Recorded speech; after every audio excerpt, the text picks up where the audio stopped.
Went all the way back to the book of Exodus to talk about what to do with the what ifs. You got Moses, who's 80, hearing from a God who's eternal. I'm talking about somebody who speaks into what he started to tell you what he intends to do. So when we doubt our capacity to do what God called us to do, it is not us we doubt, but it is God who made us and placed us that we doubt, but we don't want to say we doubt God. So we say, what if they? And if I really for one moment believed that God made me how he wanted me, gave me what he wanted, did inside of me what he wanted to do inside of me, put me where I needed to be, planted me by what I needed to be planted by, if I believed that for one moment, it would kill my what if before it got out of my mouth. If you want to say what if, hypothetical scenarios will have hypothetical baby scenarios. God moves Moses from what if to what is. It's two mentalities contrasted. Your mentality, what if, and God's mentality, what is. What is the thing that God has given you right now? And will you trust that when you get to the next challenge of your life, it will be enough because he is enough? That was amazing. Wow. Great clip. I'm excited to talk about this one today. Yeah. I feel like this what if cycle has to be one of the most relatable. Like, I don't know if there's a single person For sure. that watched this sermon that doesn't relate to this on some level. For Yeah. sure. Absolutely. Are y'all what if people constantly? I mean, Ooh, 24/7. yeah. I'm 24/7. I'm an expert. I'm pretty good at it. Expert what ifer. I was telling Chad the other day, I went down this path where I had to have a mole looked at, but I had convinced myself, like, I went through so many what ifs that I was like on chemo treatments and Oh like, my figuring out gosh. like, Yeah. all right, can I still go on tour if I have to be going through all of this? Right. And I went to the doctor and it was like, they didn't even need to test it. And so Right. like I had like downward spiraled so much through this what if game. Seriously. That was like such a waste of my time, such a waste of energy. Like, I felt so convicted in this sermon just thinking back to like, man, I spiraled hard and didn't like give it to God at Right. all. Yeah. Yeah, I feel like there's so many people that when they heard the what if, like I think he said our thought process, my mentality, what if, God's mentality, what is. What is. Right. Right. And that makes so much sense to me and I understand it, but for some reason I can't seem to get Right. the fact that Yes. I've got everything I Right. need Yeah. for what Right. it is Yeah. that God has placed in my life or where God has placed me. So Sure. let us know in the chat some of your specific takeaways. I saw somebody say, I have my own takeaways, but I love to hear from y'all. Well, Yeah. it's the same, back and forth. We have our own takeaways Yeah. and we'll certainly talk about them, but we would love to hear from you some very specific things that God's been speaking to you. Taylor, for you, what is something that when you were listening to the message or maybe you went back, were like, oh man, that hit the nail on the Yeah. head for me? I think it was this idea of God telling like the thing Moses was called to, he was scared of. Yeah. And great. for me, I was like, oh, every time I'm on CoffeeFam, I'm like, the thing I'm called to, public speaking, I'm scared of, Yeah. but it's probably the thing that I'm called to. And you're so good at it, you know? I appreciate that. are. But I can relate to Moses because I'm like, God, what if they, or am I really called to this? And it's like, yes, and everything you have, I've already given you Yeah. for this current moment. And so it was kind of freeing because I'm like, I have everything that I need, Right. every single thing. I thought the what if they thing was so important when he was talking about like we never want to say we doubt God. Like we just Right. will say it's everything else. Like I don't trust myself. What if they think this? But you're like when you actually look at it, you're like I'm doubting that God's Right. gonna come through for me. But it's so easy to just like take the ownership off of that. Yeah, it's just easier. Like it's Yeah. easier not to sit in the what if. Right. Like way easier. You don't have to do much work. It doesn't require Right. any faith at all. It's comfortable. And I've realized listening to this message, I like staying comfortable. Yeah. But comfortable is not good. For sure. Yeah. I mean, this was like a faith message, right? Like just getting you out of like your mentality over what God says over you. And like one of the things that Pastor said this past weekend that I just thought was so freeing for me is like, what if is a weapon that the enemy will use to keep you out of his calling? Right. And I just think sometimes these scenarios that we create for ourselves or the enemy tries to put in our mind is fear, just to keep us from walking in who God has called us to be. Even what you're just saying is like, you feel called to, speak publicly, like, or public speaking. But it's like one of your biggest insecurities. It's just, if the enemy can get that in your mind, he'll keep you from doing it. And I'm just like curious, like, who else is thinking that even in their own life? Like, what scenarios are we creating in our mind that are keeping us from doing what God asked us to do? And so it's just so important to know that it is a weapon of the enemy. Knock it down. Right? Well, and then it's almost we become blind to the opportunities that God puts in front of us that are to fulfill what it is that He's called us to do. Because we're like you said, it's I feel called to communicate or speak, and then it's like CoffeeFam, and it's like, I don't know, like, it's like, I'm not sure about that. I'll get back to you. You're here. You didn't get back to us. It's great, but it is that, and I think a lot of times I always think, when people are like, God, give me an opportunity to like share your love with somebody today, and then like we're just annoyed by all the people who are around us constantly. I say we. I'll just say me. I am like, God, give me that opportunity to really like bless somebody today, and He's like, boom, boom, boom. I'm like, God, I'm so annoyed by that person right now. And because again, it's that, that's certainly not what you're trying to do, God. And what's cool to me is like, you think about Moses, and it's like how old he was when it was the moment that God actually and he was like, oh, okay, God, I'll do this now, but I'm still scared. But it gives me hope too, because I'm like, I'm never too old to do what it is that God has in front of me. Dude was old when God started using him to do that. So, What are the people in the chat saying? What are their takeaways that are coming through? Priscilla said, walking from opportunities, and I have to learn that the what if doesn't matter because God sees what He has in store for me. I've got to learn to trust and hold heartedly. Kevin says, for me, the word exposed my constant need to worry, which turns into anxiety over my future and what will happen and what won't.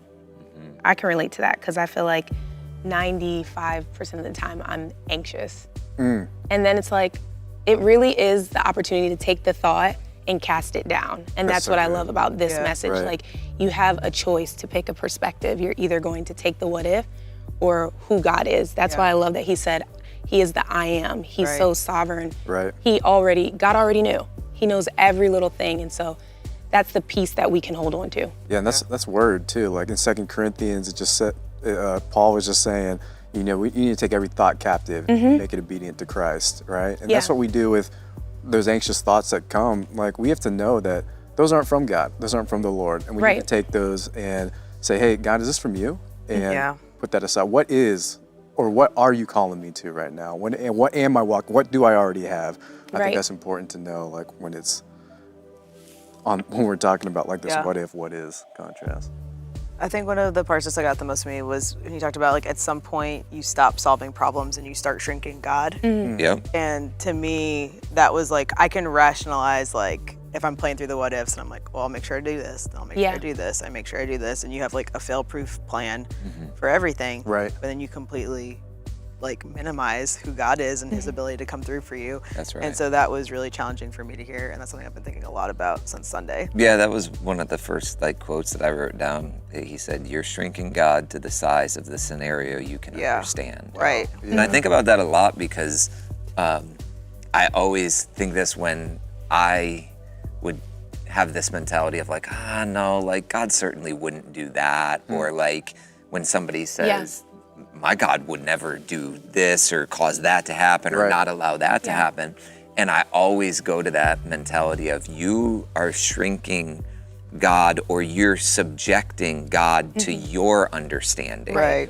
And you're almost putting your ways higher than God's ways instead of the other way to say like, hey, I don't get it. I don't understand why you're doing this, God. Again, very easy to say, very difficult to live out when you're just like, nah, God's ways are the best and His ways are like, I'm gonna do it, and whatever He puts in front of me, I'm gonna do. It's like sitting on this couch is very easy to say that, but living it out in real world life when something comes in front of you and it's like, 100%. Oh, I gotta do it. Now I gotta step into it. It's very difficult to do.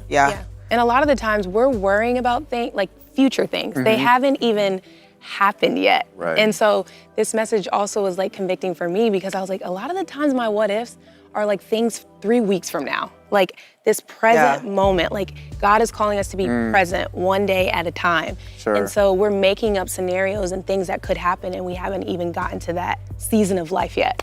So good. That was freeing. That's even like what Pastor talked about a few weeks ago, just with that message, torn, and just being in the in-between. That's kind of where God does his best work, right? Yeah. Yeah. Those are where he's trying to get you to figure out what he's doing in your life, and maybe he's pulling something or adding something to you in that moment that may seem hard. Yeah. But if we're living out in the future, like you're saying, or just caught somewhere down the road, creating scenarios for ourselves, we're not being present, right? We're not seeing what God may be doing right now. And Yeah. so that's so important. That's a good point. I once heard it put that worrying is putting a down payment on a problem you may never have. Yeah. And I think about that anytime I get in my head about like just anything that I'm going through where I'm like, this is such a waste of my energy. Right. And then like I'm like just stirring the pot, getting myself all anxious. And like even the story I told at the beginning, I was like, it was literally for nothing. Right. Yes. For nothing. Yeah. What do you all do? Because I think about this, you know, so many of us live in the what if, right? We're talking about that, and so many people in the chat are like, yes, that's my life, that's my life. What do you do to get from the what if to the what is? You know, like what are the things that you're looking for? What are the practices maybe that you do? I don't even want to say on a daily basis because I don't want to make it more spiritual than it actually is, but how do you then turn that what if? Because Pastor said this, that he's like, I never have God speak to me like audibly. Yeah. Moses did, I think, in what we're reading. It's like God was like, no, you do this. And it's like, okay, I'll do it. Most of us don't have that experience. So what is it for you that makes you like, okay, nope, I know that's the enemy, or I know that's my own insecurity talking, and God, I'm gonna trust in this. What helps y'all do that? I think for me now, I'm learning to discipline my thoughts, which is actually very hard to do. So Interesting. kind of Okay. what I said earlier, when a thought comes, Yeah. I literally take the thought. I literally am talking it out in my mind, in my head. And I'm like, okay, is this God or is this the enemy? And if I can pull out God's word, which I'm learning to do more, That's is great. put God's word up against it. And if it doesn't align, That's I'm great. throwing it out. Literally Yeah. stomping, stomping it out. So I think each and every day I'm learning to just take thoughts and put God's word with it. Does it align? And if it doesn't, it's not truth.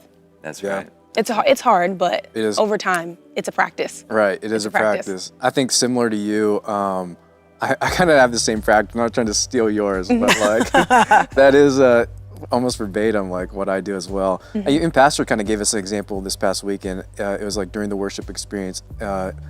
In worship, Pastor was just saying like, you have to do this for yourself. You have to like take those thoughts and align them to Christ, or speak the word over them, speak faith.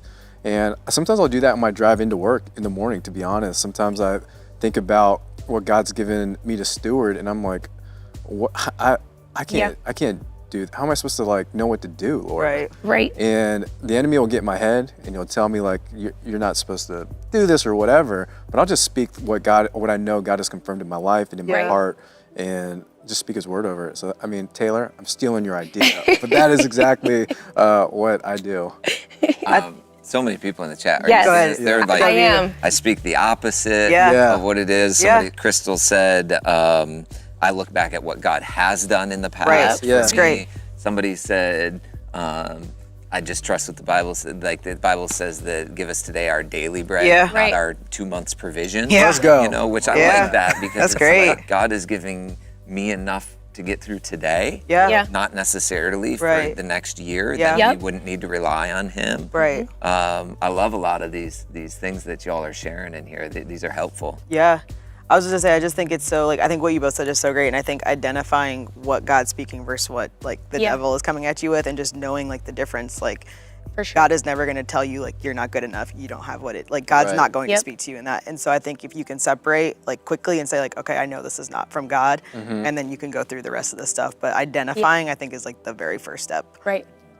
I think we talk about a lot on here. If you join us weekly, you'd hear us consistently talk about how important it is the people you surround yourself with. Yes.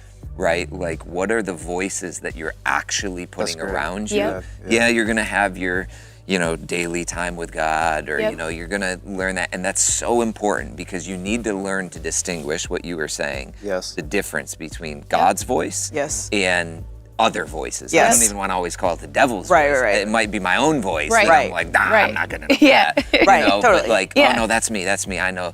But then it's so helpful to have the people around you to say, for Taylor, before we got on here, we came in and I was like, dude, you did so well at Reflect. Yeah. And having the right people to confirm what it is that maybe you feel inside, but you're so insecure about. Yeah. Right. And it's the very thing that the devil would be like, well, that's your insecurity. I'm going to jump all over Sure. Right. that. But that's the thing that God wants to use, which honestly reminds me of it was a point, we have this little clip I want to share before we wrap up here of Pastor talking about this for a second. Yeah. Where he talks about how the devil will really focus on that Yep. place that God is like, no, Yep. that's the thing I want you to Yep. do. Right. So Yeah. take a look.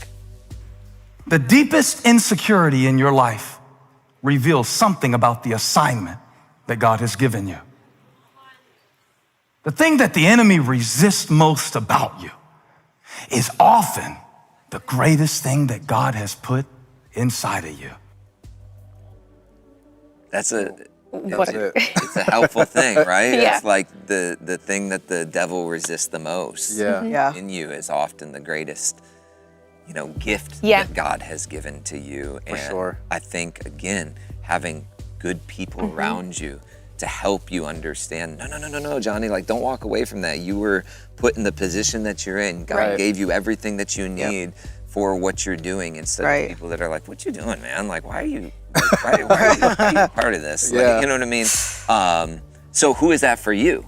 Do you surround yourself with the right people? And maybe you would say, I don't have anybody. That's great. But we have a lot of opportunities for yeah. people to do that. Yes, we do. For sure. We absolutely do. E-groups, E-groups is one of them. Watch parties. watch parties. E-groups. Come on. E-groups is, Not an E- oh yeah, you're an E-group. Yeah, you're you guys an are- you guys E-group are director. E-group. You're Yeah, like it's plugging like- them Yeah, if you're not in an e-group, you need to get into an e-group because, like you said, I think just having people around you who can challenge you Yeah. and who are walking in similar spaces Sure. to pull out the thing inside of you that God Yeah. has called you to.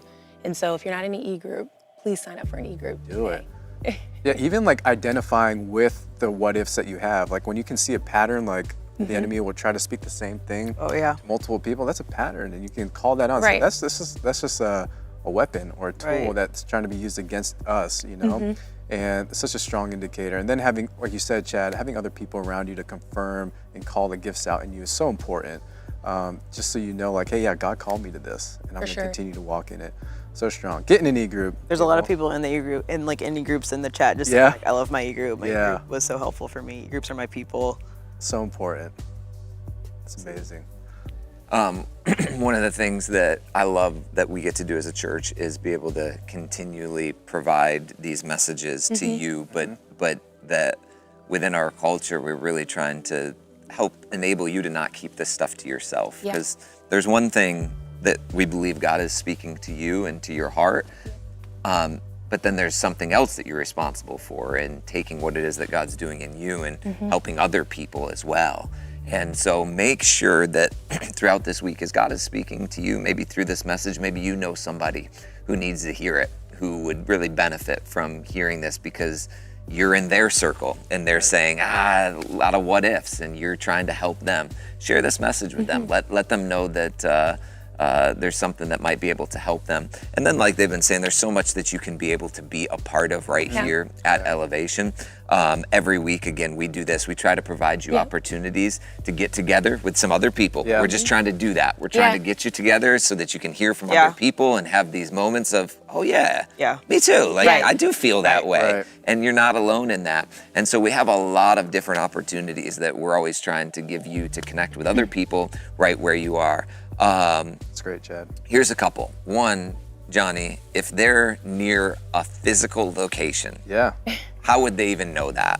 I mean, there's a lot of different ways. I mean, you have the Ask God to tell you. pray to God to tell you. I mean, we have the map, we have the online map, but also you can go to elevationchurch.org/locations and see all of our different campuses, and you can get a part that way. Also, just shameless plug. You can follow us on social media. Okay? Follow Elevation Church, Pastor Steven. I mean, even what you're saying, like just getting a good word out in front of you. Our team really takes the time each week to pray. Your team does a great job. Thank you. Digesting the sermon throughout the week. They are praying over the sermon, and great. they are really trying to see what God is speaking to them and creating content that is relevant to maybe what you're going through. And so a lot of the things that you'll see on our platforms are things that our team is like dealing with as well. And they're like, I think this would help someone out there. So you can follow our platforms as well. All of them. We're on all of them. All of them, all the platforms. I love it. Okay, so you can find a location here. Yeah. We know we have a lot of people who join CoffeeFam who are part of our physical locations, but a lot of people who are like, I didn't even know there was one right down the street. You literally may be down the street from University City. University not City. even know, but you could go and see Taylor. Yes. So make sure that you check that out. We're headed on tour here in a little less than a month. We're headed out to the West Coast. If you haven't gotten your tickets yet, make sure you do that. ElevationNights.com, or you can just go to our website, elevationchurch.org, and grab your tickets because they're running out. That's right. And we would love to see you. We'll be in 8 cities. 8 cities. Again, in just less than a month. That's crazy. It is, And it is in 2 weeks, we're going to Tell 'em. New York City for a pop-up. Wow. And so we'll be in Manhattan, and so we would love to see you there, Terminal 5, That's right. 11:30 a.m. That's right. We're going to do baptisms. We're going to have church together. Already thousands of you who signed up and said, you're coming. Wow. You're going to be a part of this. So Wow. we cannot wait to see you. If you've been waiting to get baptized, wait no longer. We'll be in the area, and we would love to be a part of your story. That's right. With baptisms. You can find out all of that information at elevationchurch.online. If you'd like to sign up to come to that. And then Taylor plugged it a little bit, but e-groups are so important. They are. They're such a big part of what we do here because it's really about not doing this life alone. You need to get some people around you to help you grow in your faith. 100%. So through e-groups, you can do that. Again, elevationchurch.org. Just go there and you can find some more information. But Great. appreciate y'all. Should we give away like Couple more? two more mugs? You Absolutely. and Taylor each I think give we one definitely away? should. Okay. Is anyone coming to the New York City pop-up? New York, New York. I'm gonna get you a mug. And we're gonna check. We're gonna cross-reference. I want to give a mug. Just kidding. I'm just kidding. We won't. I don't trust you. If you say you're coming to the New York pop-up, we're gonna believe I'm going to that. give a mug to Susan Collins. Excited for Elevation Nights, LA, California. That's great. Hey. Susan Collins, and one more. I'm waiting. I saw someone say come to Hershey, PA. A lot of first time. Okay, hold on. Christine Munoz. I don't know if you're coming to the New York pop-up, but you said meet, please. I am. Great. Christine, we're gonna get you a mug. Get her a Point to mug. you get a mug. You get a mug. You get a mug. You get a mug. And I'm gonna do one more. Oh, now all the New York people are coming through. Come on, get it. Get it It's to him. delayed. Get it to him. Gladia. Oh, I lost it. This chat's moving so fast. Gladia. I lost your last name, but there's probably only so many Gladias in the chat. Gladia, it's coming to Etienne, you're gonna get one too. All right. Look at that. Okay. So thank you for joining us. Thank you for being a part of the church. Thank you for how you serve and lead and give and help other people grow in their faith. This is a small part of it that happens each week. This should not be the bulk of what's going on in your Correct. life on a Wednesday morning like this, but this should just be a piece of it. Yep. Of helping each other grow in their faith. So thank you for joining us. Thank you for being a part of the family. Keep praying for those who are being affected by this hurricane. Again, if you give, know that you're making a difference and you're helping even now. And so thank you for being a part today. We can't wait to see how God continues to work in and through your life as you continue believing what is. You're looking past those what ifs Come on. and believing that what is what God has placed right in front of you, that. and you're able to accomplish it. So we love you all. Love you guys. And we'll see you this weekend. Bye. See ya.